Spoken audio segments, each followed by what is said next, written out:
Gente, vocês devem estar acostumados em ver sempre os heróis vencendo, né?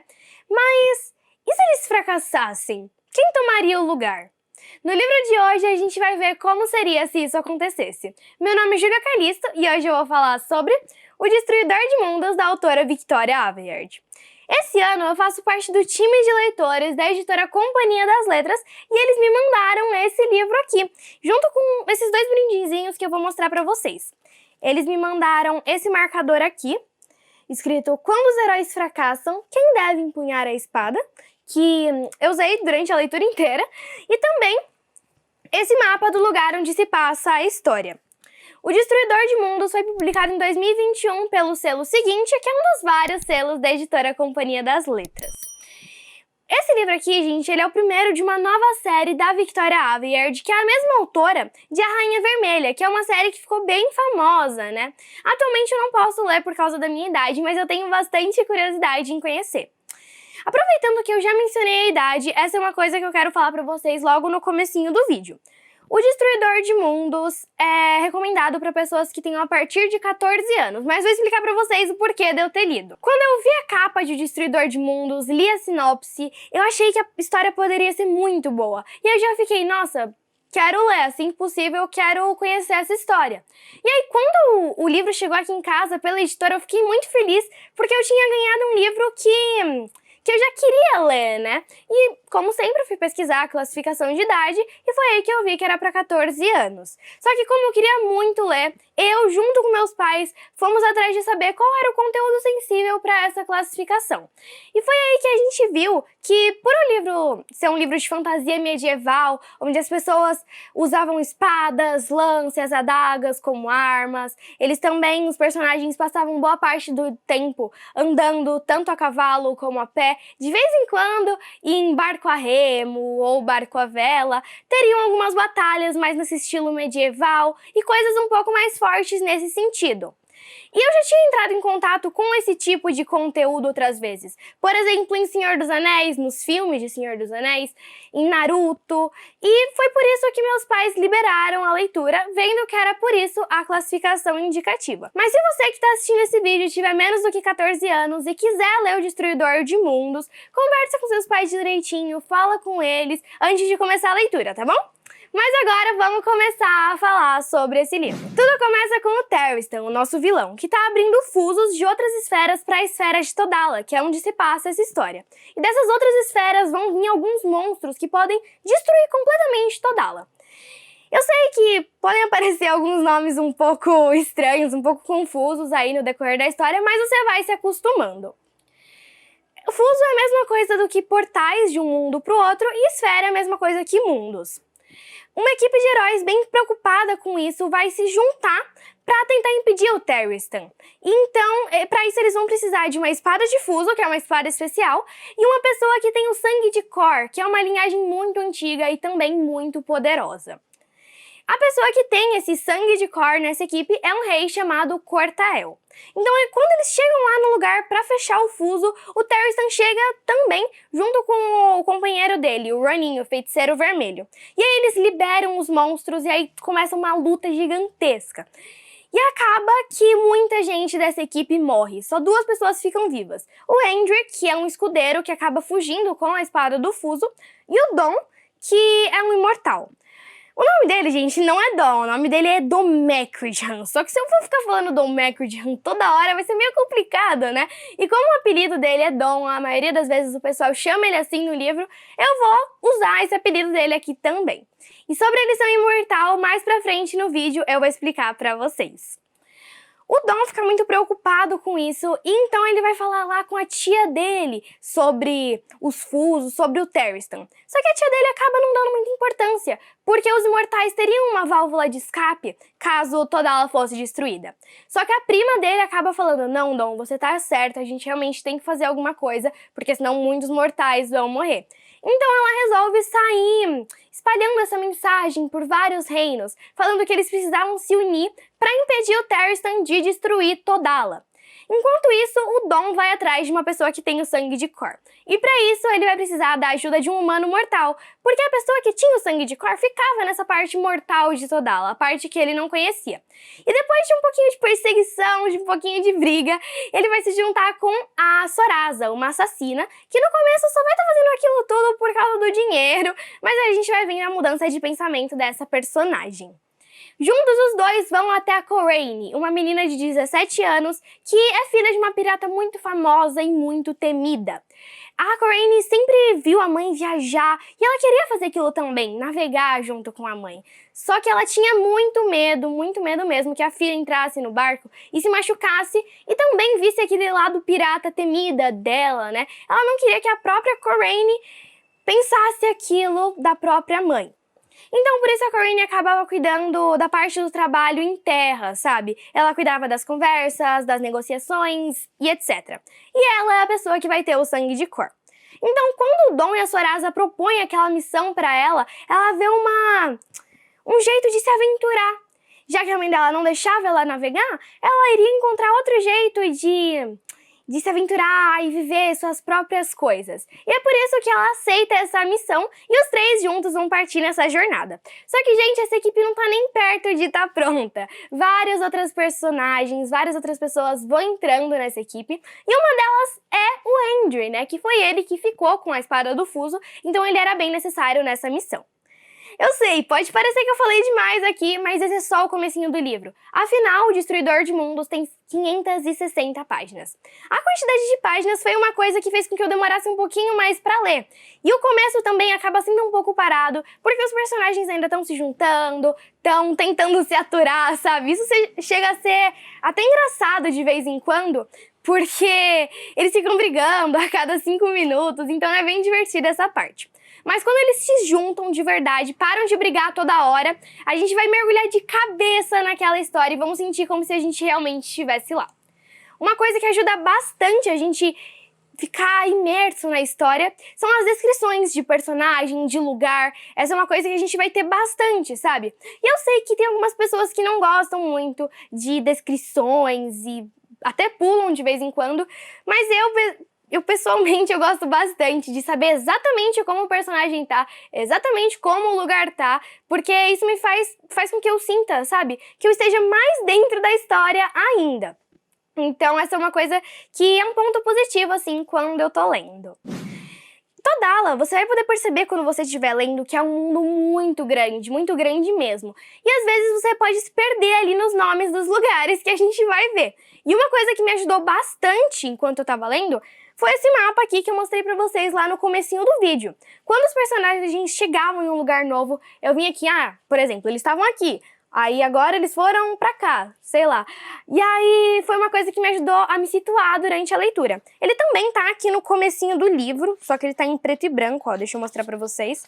E um pouquinho maior. E, bem, foi uma coisa que me ajudou bastante. E eu também achei muito bonito esse mapa e muito cheio de lugares, né? E isso fez com que eu visse que a gente não viu toda Todala só nesse primeiro livro, sabe? Então eu acho que no decorrer dessa série a gente vai conhecer muito mais desse mundo. Essa história também vai ser muito diversa. A gente vai ter vários povos, como assassinos e feiticeiros, a gente também vai ter imortais, monstros, piratas, entre vários outros. E a gente vai ver todas as culturas deles, algumas pessoas ali que vão aparecer no decorrer da história, que vão fazer parte dessa cultura, fazer parte desses povos, e vai ser bem interessante. Essa é uma coisa que a Victoria Aveyard caprichou bastante, sabe? Porque eles não são aqueles personagens que só estão ali. Eles vão fazer alguma diferença na história, sim. O Povo dos Imortais foi o meu favorito, porque apesar do nome deles, eles podem sim morrer. Não tipo de velhice, sabe? Se ninguém matar eles, eles continuam vivos eternamente. Mas eles podem morrer sim de uma maneira bem específica, mesmo que eles sejam mais fortes tanto fisicamente quanto relacionado à saúde do que os mortais. E outra coisa que deixa esse povo ainda mais interessante é que eles não são de Todala. Eles vieram de uma outra esfera que há muito tempo se perdeu e agora eles vieram viver aqui e estão vivendo em aparentemente uma harmonia com os mortais, né? Alguns imortais até são amigos, como a gente pode ver a relação entre o Dom e o Cortael antes dele morrer, né? Além de ser um livro de fantasia, ele também vai fazer parte de um subgênero da fantasia, que é o High Fantasy ou Alta Fantasia, que são aqueles livros que não se passam no planeta Terra, que se passam fora daqui, no caso em Todala. Diferente do Low Fantasy ou Baixa Fantasia, que são aqueles livros que se passam dentro do planeta Terra, misturando a realidade com a magia. Como a gente vai ter muitos personagens aqui, a gente vai ter 6 pontos de vista. Acho que esse foi o livro com mais pontos de vista, assim, que eu já vi, sabe? Que pode ser bem interessante pra gente conhecer mais os personagens, os pensamentos, o passado deles, a cultura deles também. Então, foi muito bom pra conhecer um pouquinho mais também os protagonistas. Essa coisa de protagonistas no plural é uma coisa, na minha opinião, sabe? Porque mesmo que o livro deixe ali nas entrelinhas que a protagonista é a Corraine, por ela ter o sangue de Cor, por ela ser a Aria especial, eu acho que, no total, 4 personagens podem ser considerados protagonistas e eu vou falar um pouquinho de cada um deles aqui pra vocês. A primeira é a Corraine, né? Ela é uma menina jovem, mas que não é nada indefesa. Ela cresceu ali em meio a piratas, então ela sabe um pouquinho das coisas. Mas ela nunca viu o mundo lá fora, então ela vai crescer bastante. Ela vai aprender muito sobre outros povos, assim, de Todala, sobre luta também, diferente da que ela aprendeu com os piratas. Então vai ser bem interessante ver esse crescimento dela. Eu acho que ela foi a que teve o maior crescimento, assim, na história. Já o Dom, gente, ele tem centenas de anos de experiência, né? Mas ainda assim ele vai aprender. Ele vai aprender a se relacionar com pessoas, sabe? Porque a pessoa irritava ele já ficava muito nervoso, ou até às vezes confuso, sabe? Queria matar a pessoa só porque ela irritou ele. E nisso ele vai evoluir durante a história. A Sorasa, gente, ela desde o início vai mostrar que ela é independente, que ninguém pode mandar nela, e ela vai ser uma personagem, assim, que para alguns outros personagens pode até ser um pouquinho assustadora. Ela vai ter uma personalidade muito forte, o que me cativou um pouquinho e fez com que ela fosse minha favorita, junto com o Andrew. O Andrew é completamente diferente da Sorasa, gente. Ele é aquele personagem que faria de tudo pelos seus amigos, tudo mesmo. Ele é muito gentil, muito leal, e é aquele personagem que, se necessário, ele pularia da ponte junto com você ou por vocês. Então, qualquer coisa que ele puder fazer pra aquela equipe, ele vai fazer. E esses são só os protagonistas, gente. Imagina quantos outros personagens vocês podem conhecer lendo O Destruidor de Mundos, hein? Então, deem uma chance pra essa história. Esse foi um livro que me surpreendeu bastante também, porque tinha algumas coisas que eu simplesmente ficava assim, meu Deus, ficava de queixo caído porque tinha acontecido. E tinha algumas coisas que, se eu ligasse os pontos, eu até teria entendido, mas eu acabei não entendendo muito bem. E eu simplesmente não podia aceitar que as coisas aconteciam, e eu fiquei um pouquinho brava também no decorrer da história, não só com isso, mas também com os personagens, que faziam umas besteiras, né, que se eu tivesse na história eu não faria melhor. Mas aqui, como leitora, julgando um pouquinho o personagem, não, por que você fez isso? Até mesmo com os favoritos eu ficava meio assim. Então, só um aviso mesmo com a raiva que você pode passar durante a leitura. E já fazia algum tempo que eu não fazia teorias lendo, gente. E nesse livro aqui, valeu por uns 3, sabe? Porque eu fazia várias teorias e pensei muitas coisas, mas nada do que eu pensava estava certo, pra variar, né? Nenhuma das teorias que eu fiz estava de acordo com a resposta ali do livro.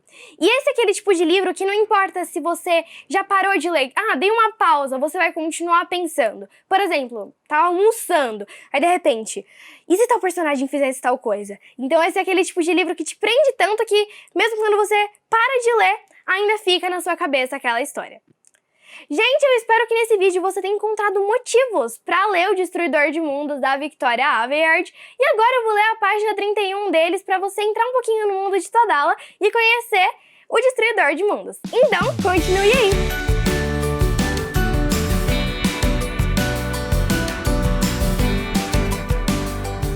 Ele assobiou para chamar sua égua, mas a pônei da estepe já estava em combate, lutando para chegar até ele, e foi despedaçada antes de alcançá-lo.